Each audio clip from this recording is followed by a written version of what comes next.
Welcome back to Building Character, where we figure out how to play as your favorite fictional characters in Dungeons & Dragons. Join the Patreon for these character sheets and a whole bunch more, and like and subscribe for more swords next time you play. Maybe. Today we're building Ivy and her father Cervantes, so whether you like pirates or girls with huge swords, this video will have something for you.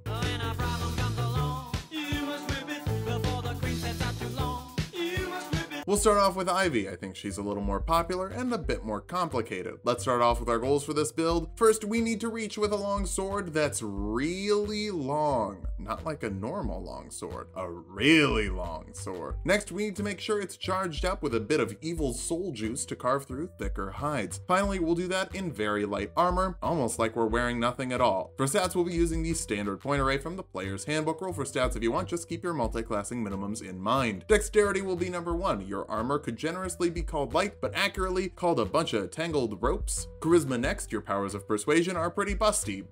They're busted. Strength after that. Grappling is fun, especially if you can use a wrapped up enemy to your advantage. Follow that up with intelligence. You need to know all about the magical swords. Magical sword knowledge is more important than geometry in the Soulcalibur universe. Constitution is a bit low. You're gonna mostly be keeping your distance, but we'll dump wisdom. You just don't really need it for anything. Ivy is a human, which is good because humans get feats. Well, they get 1 feat. I mean, you have 2 feet, but with 2 E's and no A's. Martial Adept gives you 2 maneuvers from the Battle Master class with a D6 superiority die to spend them on. Lunging attack adds 5 feet to the range of a melee weapon attack for a really long weapon. For your weapon, I thought we'd have to choose between a whip or a sword because basically we want a whip that deals slashing damage. But good news, whips already deal slashing damage. Since a whip already has 10 feet of reach, lunging attack will let you hit people from 15 feet away and add a D6 superiority die to the damage to make up for the whip's little baby D4. I wish we could trade maneuvers for more die, but we can't, so I guess we'll get more maneuvers if we have to. Tripping attack forces a strength saving throw on a creature. Failing that, they're knocked prone. If you'd rather get people on the ground to just step on them. Don't be weirded out when they thank you. Bump your strength and charisma with your 2 free points. Take acrobatics for your skill of choice, and the haunted one background for a religion and arcana proficiency. You get a magic sword, it curses you, you tend to learn a bit more about the sword, you know? We'll kick things off as a fighter, letting you grab 2 skills from the fighter list. Athletics and intimidation will help you dominate your opponents, figuratively. To literally dominate them, grab the superior technique fighting style, giving you 1 more maneuver and superiority die. The die is what I want, but for the technique, parry lets you reduce the damage of an incoming attack by the superiority die plus your dexterity modifier, letting you block with the whip sword if you want, or you could just use it on more lunging attacks. Second wind lets you recover 1d10 plus your fighter level as a bonus action once per short rest. This should help make up for your lower constitution score so you don't get totally wasted by all those giant swords. Second level fighters get action surge, letting you make 2 actions in 1 turn once per short rest. That means you can use both of your superiority die in the same turn for 2 15-foot whip strikes. But a d6? That's kind of pathetic. Thankfully, 3rd level fighters can choose a martial archetype, like Battle Master, for 4 more superiority die, and all of them are bumped up to d8s. You also get 3 more maneuvers. Sweeping attack lets you attack another creature within 5 feet of the first creature, dealing your superiority die in damage to them. I know Soulcalibur is kind of one-on-one, but if you fought 2 people at the same time, I'm guessing some of your spin to win attacks could hit other people. Grappling attack lets you grapple a creature as a bonus action, adding the superiority die to the grapple check, helping you make up for your lower strength score if you want to wrap people up with the whip. Pushing attack forces a strength saving throw on a creature you hit with your weapon attack, pushing people back 15 feet if they fail. With that, they'll still be in range of your whip. Unless you're hitting them at 10 feet, then you would have to step forward. Either way, add the superiority die to the damage, or just use more lunges. Lunges are great for your core. You're also a student of war, giving you proficiency with artisan's tools. Swordplay is all about a flick of the wrist, so is calligraphy. So if you want to be the best at swordplay, first, you have to be the best at calligraphy. 4th level fighters get an ability score improvement. Use yours on dexterity. That will help your whip damage, while also raising your AC when you're wearing light armor. I don't know what classification of armor you would wear. I'm kidding. It's slightly heavier than a tissue. It's light armor. 5th level fighters get an extra attack for 2 attacks with your round or 4 attacks with your action surge, letting you drop 4 lunges in a single round. That should stop anyone from getting too close to you, or at the very least, they'll be closer to you with much less HP. 6th level fighters get another ability score improvement. Keep pushing that dexterity higher. The whip isn't the best option for dealing damage, so you might as well make it accurate. 7th level fighters get to know their enemy, sensing a creature's strength, dexterity, constitution, HP, AC, fighter, or total levels, and whether you're better than them, equal to them, or worse than them in those regards. You get 2 pieces of information per minute of study. Always important to know your matchups. You also get a 7th superiority die and 2 more maneuvers. Precision attack lets you add your superiority die to the attack roll instead of the damage roll to make sure that you hit. Feinting attack lets you sidestep with your bonus action to give yourself advantage on the attack roll and add the superiority die to the damage as well. 8th level fighters get another ability score improvement, letting you cap off your dexterity modifier, which is also the DC for your maneuvers that require a DC you've got a bunch of them. Even if you're just using lunging attack most of the time, there's nothing wrong with that. But I think we should make sure that that sword whip thingy is magical. So let's jump over to Warlock, specifically Hexblade. Pretty much every character in Soulcalibur is empowered by a magical sword. As a Hexblade Warlock, you can pick a creature to absolutely destroy for a minute, letting you add your proficiency bonus to the damage of your attacks against them. You critically hit them on a 19 or a 20, and you can recover your Warlock level plus your charisma modifier when you take that creature down. The bonus damage helps you upscale your whip even further, and critting on a 19 or a 20 basically makes you a champion fighter too. Mixing the two main fighter archetypes should be pretty fun. Well, what about some Eldritch Knight stuff with spells and cantrips for good measure? Sword Burst forces a dexterity saving throw on creatures within 5 feet of you, dealing 2d6 force damage if they fail for a nice area of spinny whip sword action. Chill Touch lets you make a ranged spell attack against a creature that deals 2d8 necrotic damage and prevents them from healing. You work so hard to bump the damage of the whip, it would be a bummer if someone could take it away with Cure Wounds. For your first level spells, Shield adds 5 to your AC as a reaction, helping you keep the damage off by blocking every now and then. Not my thing. Wrathful Smite lets you add a d6 of psychic damage to an attack and frighten the creature if they fail a wisdom saving throw for up to a minute depending on your concentration. It's like a maneuver that can frighten. What a concept. Second level warlocks get Invocations, special bonuses that make you cooler than people without magical cursed swords. Armor of Shadows will let you cast mage armor at will, making your AC 13 plus your dexterity modifier for the best light armor possible. Nightmare is decked out in full plate mail and doesn't take any less damage than you do, so something funky has to be going on. I'm gonna skip a second invocation because we're just gonna swap it in next level, but Beguiling Influence gives you persuasion and deception proficiency so you can lie better for a level. There, that, man.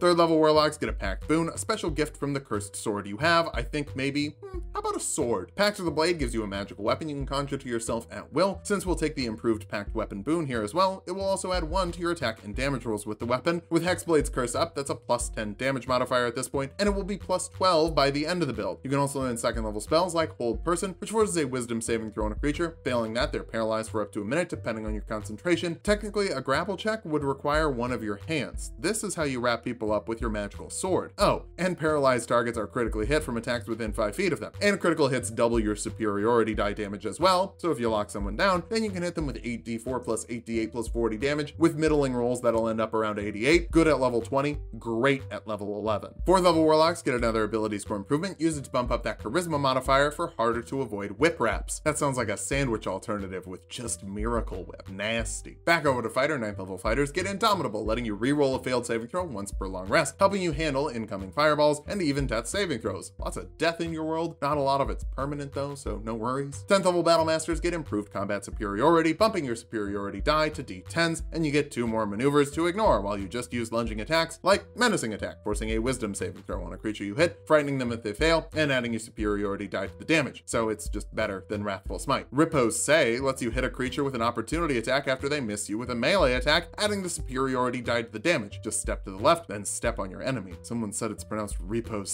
so repose. We're French now. 11th level fighters get another extra attack for 3 attacks with your action, or 6 with an action surge. Don't be afraid to unload all those superiority die at once. If you end the fight in round 1, you can just take a short rest and get all your resources back right away. 12th level fighters get another ability score improvement, cap off your charisma modifier to wrap people up as quickly as possible and wrap fights up as quickly as possible. 13th level fighters get another use of Indomitable. If someone cheap shots you while you have Hold Person up, using this could help you maintain your concentration. 14th level fighters get our last ability score improvement or feat. Let's just grab the tough feat to make up for our low constitution score, giving you 2 HP for every level you get. I really don't actually care about this ability score improvement. I just care about the 15th level of Battle Master, because 15th level Battle Masters are relentless, meaning that if you start the fight with no superiority die, you get 1 anyway. You've earned it. You also get another superiority die to spend for a total of 8 per short rest after all is said and done. At this point, you've got 9 more maneuvers than you need, so just grab any other 2 you want. I'm not totally sure how many are even left at this point. It's a weird side effect of wanting to die for the lunging attacks, so we just end up with a ton of combo options. 3D fighters don't click with me. There's too many buttons. Kind of makes sense that we ended up here. Our capstone is the 5th level of Warlock though, not really for any spells, though I guess Elemental Weapon adds 1 to the attack rolls of a weapon and lets you add a d4 of acid, cold, fire, lightning, or thunder damage to it. If that's your cup of tea, Hold Person will be better, and will be much better if you spend your 2nd spell slot on Eldritch Smite, letting you add 4d8 force damage damage to an attack with your PACT weapon. If you're attacking a paralyzed humanoid, that damage is doubled for 8d8 extra force damage. But we'll talk about that once we hit level 20 and start to figure out how viable this build is. First, against a humanoid, you can paralyze them with hold person, then deal 12d4 plus 12d10 plus 8d8 plus 72 damage in a single round, or around 188 with median rolls with a whip. You'll also have 2 extra superiority die. You're also a melee fighter that doesn't have to fight at melee range. You can just keep maneuvering yourself so that you can keep people away. Finally, all of your damage is magical, so resistances aren't an issue. For weaknesses, you could be dealing so much more damage with a glaive, and actually could as a hex warrior without any penalty, so I guess it's just a flavor sacrifice. Great Weapon Master could also add 70 more damage by itself if you did not use something that wasn't as whippy. Finally, hold person only works on people, so if you end up fighting non-humanoids, your damage is gonna suffer. Thankfully, I think everyone in the tournament is a humanoid. I think even Valdo is. Wrap people up, send out some punishment, and leave everyone crying for their daddy. Sorry, mommy. Why did I say daddy? You are without doubt the worst pirate I've ever heard of. But you have heard of me.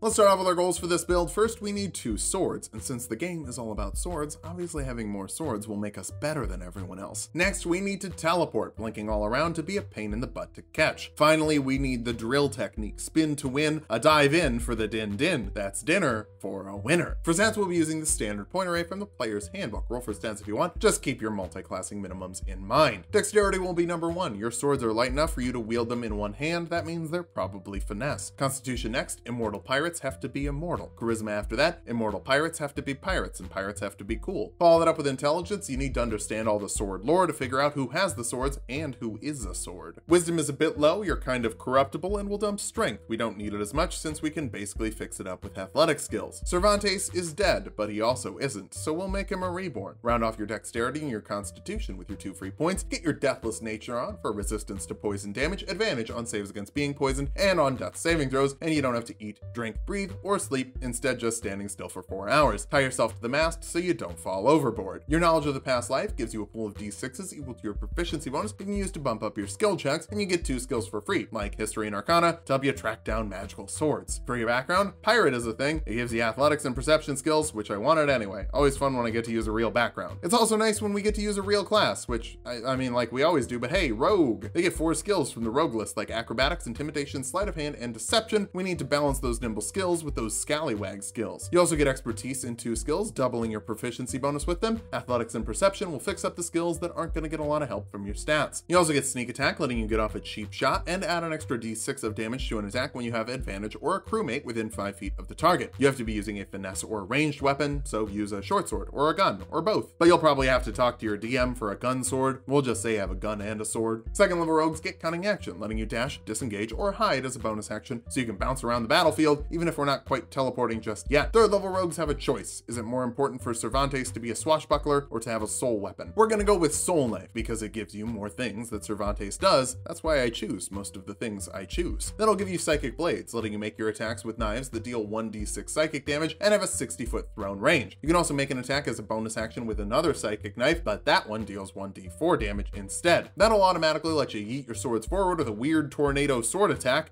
but that's just sort of flavor. You also have Psionic Power, a number of d6s equal to your proficiency bonus you can use for a psi bolstered knack, adding the die to a skill check you're proficient with, pairing that with your reborn ability, and you can add 2d6 to a skill check. Bonkers. You also only lose the psi die if you succeed. Psychic Whispers let you communicate with a number of creatures psychically equal to your proficiency bonus, tell them to get into place so you can enjoy your 2d6 sneak attack damage. Fourth level rogues get another ability score improvement, bump your dexterity score for better knives. Your damage needs to be truly terrifying. Fifth level rogues get Uncanny Dodge, letting you reduce incoming damage by half as a reaction. Rogues can actually be pretty good tanks thanks to this, so immortal pirates can be immortal. That's a lot of time to get 3d6 sneak attack damage off. Your side die also bumps up to a d8 here. Sixth level rogues get another set of expertise. I'd go with History and Arcana, so every piece of sword knowledge is available. You know, a sword used to be a symbol of status in almost every culture. I lose a lot of time just zoning out, thinking about swords. Seventh level rogues get Evasion, letting you take half damage on failed dexterity saving throws and no damage on successful ones. I'll be honest, there aren't as many fireballs in Soulcalibur Soulcalibur as there are in other fighting games, but that's probably just because Cervantes is in every game, and everyone knows he would just avoid it. Then he gets 4d6 sneak attack damage off, and they just lose, so there's no fireballs. 8th level rogues get another ability score improvement, cap off your dexterity score to be the best swordsman in the game, or like tied. I'm pretty sure everyone has capped off attacking modifiers in Soulcalibur. 9th level soul knives get soul blades, which actually gives you 2 things. Homing strikes lets you add your side eye to the attack rolls if they miss, expending them if that makes you succeed. But my favorite option is psychic teleportation, letting you spend your side eye to throw your sword 10 times the roll as a bonus action, then teleport to that space, going from 10 to 80 feet away at this point without having to worry about opportunity attacks. And if that puts you in place to get your sneak attack off, it'll deal 5d6 sneak attack damage. 10th level rogues get another ability score improvement or feat. The charger feat lets you make an attack as a bonus action after you dash with your action and move at least 10 feet in a straight line. That attack will deal an extra 5 damage, or if you try to shove someone, you'll push them 10 feet instead of 5 for the ring out. You might think that you're bad at shoving with your low strength score, but check that expertise, you have +7 to the check. That drill attack is your best move, pretty easy to see why. 11th level rogues get reliable talent, meaning the lowest you can roll on a skill you're proficient with is a 10, followed by all of your modifiers and even 2d6 from knowledge of a past life and side bolster knack, so you don't fail, ever. You're also never going to fail at killing people with 6d6 sneak attack damage. 12th level rogues get another ability score improvement or a feat. The tough feat is great when you want more HP, but you don't need to concentrate, giving you +2 HP for every level you have and every level you'll get after this. Considering how many legendary swords are competing in this tournament, it's really impressive that no one can kill you. We're going to jump over to fighter now to get a little bit better at fighting. You can grab a fighting style like 2-weapon fighting to add your ability modifier to the damage of an offhand weapon attack, which we don't need because soul knife isn't 2-weapon fighting, but now you could dual wield short swords for a d6 with your bonus action attack and the modifier, but you'll be dealing piercing damage instead of psychic, which is worse, but it's only worse if they resist piercing. It's weird. You could also grab defense to buff your AC by 1 while you're wearing armor to be harder to hit. That would also work. Whatever you choose, second wind will help you not die, letting you heal 1d10 plus your fighter level as a bonus action once per short rest. So now not only do you have a ton of HP, you can also regenerate some of it. Second level fighters get action surge, letting you make 2 actions in 1 turn once per short rest. Keep in mind you can't sneak attack more than once per turn, but making 3 attacks per round could be fun, or you could choose to use this to dash and get your charger ability off. Third level fighters can choose a martial archetype. Champions are simple, but simple can be good, especially when mixed with a rogue. You get improved critical, letting you critically hit on a 19 or a 20, fish for a crit, then double your sneak attack. Pirates gotta be good at fishing, otherwise they have to eat the crew, even though you don't have to eat because you're dead. 4th level fighters get an ability score improvement or a feat. Fey Touched bumps one of your soft stats by 1, will go for charisma. You can cast Misty Step once per long rest, teleporting 30 feet as a bonus action for an extra teleport, and pick a divination or enchantment spell of the 1st level like Hex. That gives a creature disadvantage on ability checks of a certain type, and you deal an extra d6 of damage when you hit them with an attack, necrotic damage specifically. So now your swords deal 2d6 damage per hit, even though they're light. That's the damage of a greatsword, which makes sense. They are great swords. 5th level fighters get an extra attack, letting you make 2 attacks with your action instead of 1, or 4 with an action surge, or a total of 5 after your bonus action attack in 1 round. That's like a whole health bar worth of damage. 6th level fighters get another ability score improvement. We finally have all the feats we need, so bump that constitution to be even more unkillable. 7th level champions are remarkable athletes, letting you add half your proficiency bonus to any strength, dexterity, or constitution check you're not proficient with. That's mostly initiative rolls for you. I'm not sure a +8 modifier would help you ambush people. Our capstone is the 8th level of fighter, giving you an ability score improvement to cap off your constitution modifier and be the bulkiest pirate on the 7 seas. Now that we've hit level 20, let's figure out how viable this build is. First, you're really hard to kill with around 250 HP depending on how you rolled, and uncanny dodge to have damage as it comes in. You're also loaded with skills and have reliable talent, dead dude stuff, and psychic rogue stuff to make you incredibly consistent outside of combat. Finally, with Hex, extra attack, and sneak attack all pairing together, you're going to be great in a one-on-one fight. For weaknesses, your strength score is low, so you could end up getting pushed out of the ring. You also only cast your spells once per day, so hopefully you only fight 1 person at a time. Finally, since we get teleportation from Misty Step and 2-weapon fighting from fighter, you could probably have just gone swashbuckler to guarantee your sneak attack in a one-on-one fight. Soul Knife is obviously wrong. I should have gone swashbuckler. But then you can't throw your swords like a tornado. You and your daughter are all about funky swords, so you gotta use the funky swords. I guess everyone in Soulcalibur is all about funky swords, but you're the best with the funky swords. Bust out Cervantes if you want to get close, bust out Ivy if you want to keep your distance. Just watch out for the magical swords, otherwise they could edge you out of the fight. Thanks for watching. If you like the video, subscribe for more. We're doing double videos every day this month. Join the Patreon for these cheats and a whole bunch more, and sub to Tulok and Mango for more Tulok fun.